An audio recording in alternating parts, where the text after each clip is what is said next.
আসসালামু আলাইকুম বন্ধুরা, আজকে ব্রাহ্মণবাড়িয়া থেকে আমরা কিশোরগঞ্জের উদ্দেশ্যে যাত্রা করছি। আজকের এই ভ্রমণটুকু কিশোরগঞ্জ নিয়ে আমরা করব। আর এই ব্রাহ্মণবাড়িয়া থেকে আমরা কিশোরগঞ্জের উদ্দেশ্যে যাত্রা করছি বন্ধুরা।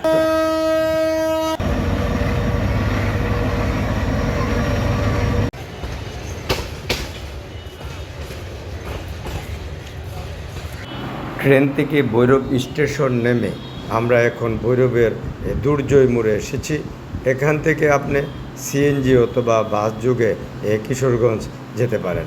আমরা এখন এখান থেকে একটি সিএনজি রিজার্ভ করব, তারপর এখান থেকে আমরা যাব ভৈরব থেকে আপনি 150 টাকা করে জনপ্রতি ভাড়ায় আপনারা এই পাগলা মসজিদে পৌঁছে যেতে পারেন। আর এই যে আমরা যাচ্ছি, খুবই সুন্দর একটি দৃশ্য রাস্তার দুপাশে রয়েছে। এখন আমরা 4 রাস্তার মোড়ে এসেছি। কিছুক্ষণ পরে আমরা এই যে জেলখানার মোড়, ওখান থেকে আমরা ডান দিকে প্রবেশ করে আমরা পাগলা মসজিদে চলে যাব। আর পাগলা মসজিদে আজকে আমরা এসেছি শুক্রবার, প্রচণ্ড ভিড়। আর এই ভিড়কে উপেক্ষা করে আমরা মসজিদের কাছে যেতে পারিনি, আমরা জুম্মার নামাজ আদায় করার জন্য গিয়েছিলাম। আর এই যে এখন দেখছেন এই যা দান বক্সগুলো, এগুলা এই শিলগালা করে রাখা হয়েছে, প্রতি 3 মাস অন্তর অন্তর খোলা হয়। আর এই পাগলা মসজিদের একটা দারুণ ইতিহাস রয়েছে। অনেকে অনেক কথা বলে থাকেন, তবে আমরা যেটা শুনেছি এই জায়গাটা ছিল একটা টিলার মতো। এটাকে এই ঘাট হিসাবে ব্যবহার করা হতো। বিভিন্ন জায়গা থেকে নৌকা এসে এখানে মানুষ যাত্রীদেরকে নামানো হতো। সবচেয়ে অবাক করার বিষয় হচ্ছে এই টিলাটা থেকে প্রায় সময় আজানের আওয়াজ শোনা যেত। আর এই টিলার জায়গাটি ছিল কিশোরগঞ্জের খৈবতনগরের জমিদার বাড়ির প্রপার্টি। আর এই জমিদারের দুটি মেয়ে ছিলেন দেওয়ান আয়শাদাত খান এবং জিলকদর খান। তারা খুব ধর্মভীরু ছিল। তারা এখানে আজ থেকে 300 বছর আগে এই একটি ছোট্ট মসজিদ নির্মাণ করে। তখন এটাকে বলা হতো পাগলা বিবির মসজিদ। কালক্রমে এখন পাগলা মসজিদ হয়েছে। আর আজকে আমরাও ভ্রমণ এসেছি, বিভিন্ন জায়গা থেকে মানুষ ভ্রমণে এসেছে। এখন আপনাদেরকে আমি দেখাচ্ছি প্রতি শুক্রবারে বিভিন্ন জায়গা থেকে এখানে জুমার নামাজ আদায় করতে মানুষ আসে। আমরা এমনই একজন পেয়েছি যিনি চট্টগ্রাম থেকে আজকের এই জুম্মার নামাজ পড়তে এসেছে। ওনার মুখ থেকে শুনি। ভালো লাগলো। আসলে সারা বাংলাদেশের একটা ঐতিহ্যবাহী মসজিদ। সেখানে আমার এই বয়সের মধ্যে আমি অন্য কোথাও দেখি না যে মসজিদের মধ্যে সকাল 8টা থেকে 9টা পর্যন্ত মানুষ অপেক্ষা করে। কিন্তু আমার জীবনে এটাই ফার্স্ট আমি একটা মসজিদের মধ্যে দায়িত্ব আছি। আমি আজকে ওই যে পাগলা মসজিদের মধ্যে নামাজ পড়ছি সকাল 9টা থেকে দীর্ঘ 3 থেকে 7 ঘন্টা অপেক্ষা করে জুমার নামাজ আদায় করতে। প্রতি শুক্রবারে বাংলাদেশের বিভিন্ন জেলা থেকে এই পাগলা মসজিদে জুমার নামাজ আদায় করতে মানুষ আসে। আর জুমার দিন প্রচণ্ড ভিড়। এই যে আমি আপনাদেরকে দেখাচ্ছি, প্রচণ্ড ভিড় মসজিদের বাহিরে এবং রাস্তা পর্যন্ত কোনায় কোনায় মানুষ।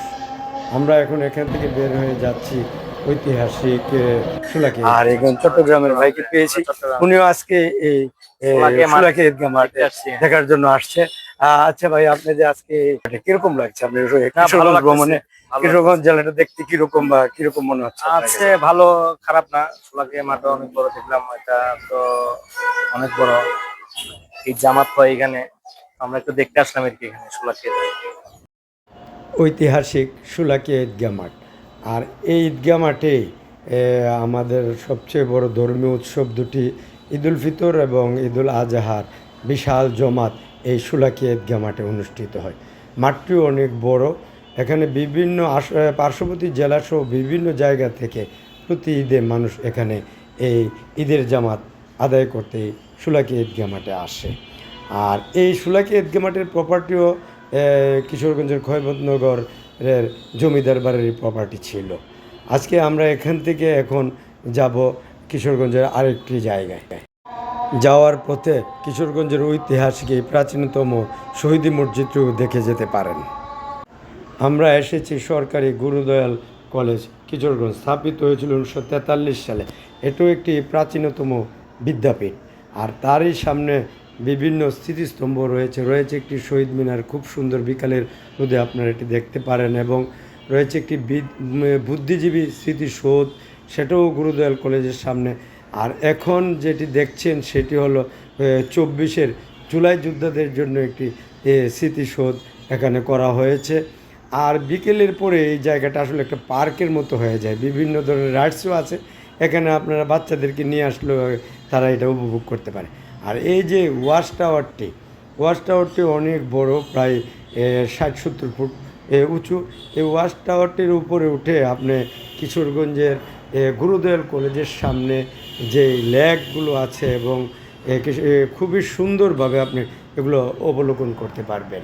আর লেকের মাঝখানে খুব সুন্দর করে পাকা দিয়ে তৈরি করা যে গোলাকৃতির মাঠের মতো, বিকালের সময়টা আপনারা এখানে একটু কাটিয়ে দিতে পারেন। খুবই সুন্দর, এই কিশোরগঞ্জ ভ্রমণ করে যেতে পারেন। আর এখানে বিকেলের পরেই যেন একটা মেলার মতো হয়ে যায়, বিভিন্ন ধরনের প্রদর্শনীও বসে মানুষ।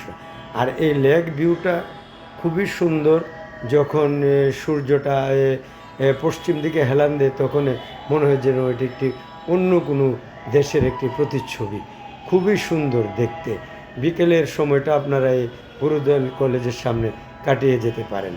আর ওয়াচ টাওয়ারটার নির্মাণ কাজ করছে তারা, এবং এটাকে সৌন্দর্যবর্ধনের কাজ করার কারণে আমরা সেই ওয়াচ টাওয়ারটির উপরে উঠে কিশোরগঞ্জের সুন্দর জায়গাগুলো অবলোকন করতে পারি না। আপনারা আসলে ওয়াচ টাওয়ারের উপরে উঠলে সুন্দর লেক ভিউটা আপনাদের চোখে পড়বে। খুবই সুন্দর মনোরম একটি দৃশ্য। আর বিকেলের রোদটা যেন এখানে পড়লে মনে হয় যে অন্য কোনো একটি আবরণ আলাদাভাবে সংযুক্ত হয়েছে। খুবই সুন্দর পরিবেশটা। আপনারা কিশোরগঞ্জ ভ্রমণ করতে আসলে এই গুরুদয়াল কলেজের সামনের এই জায়গাটুকু দেখতে পারেন। আর বিভিন্ন রাইডস রয়েছে এখানে, আপনি বক্সিংও খেলতে পারেন, দেওয়া আছে। আপনি ইচ্ছে করলে আপনার শক্তিটা পরীক্ষা করে নিতে পারেন। খুব সুন্দর, লেকটিও খুব সুন্দর, সূর্যের আলোটা লেকে পড়লে আরও সুন্দর লাগে।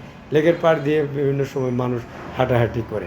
আর এখন আমরা আসছি সরকারি হাসপাতালের সামনে, এখান থেকে আমরা আবার ব্রাহ্মণবাড়ির উদ্দেশ্যে রওনা হব, এখান থেকে গাড়ি পাবো। ধন্যবাদ আপনাদের।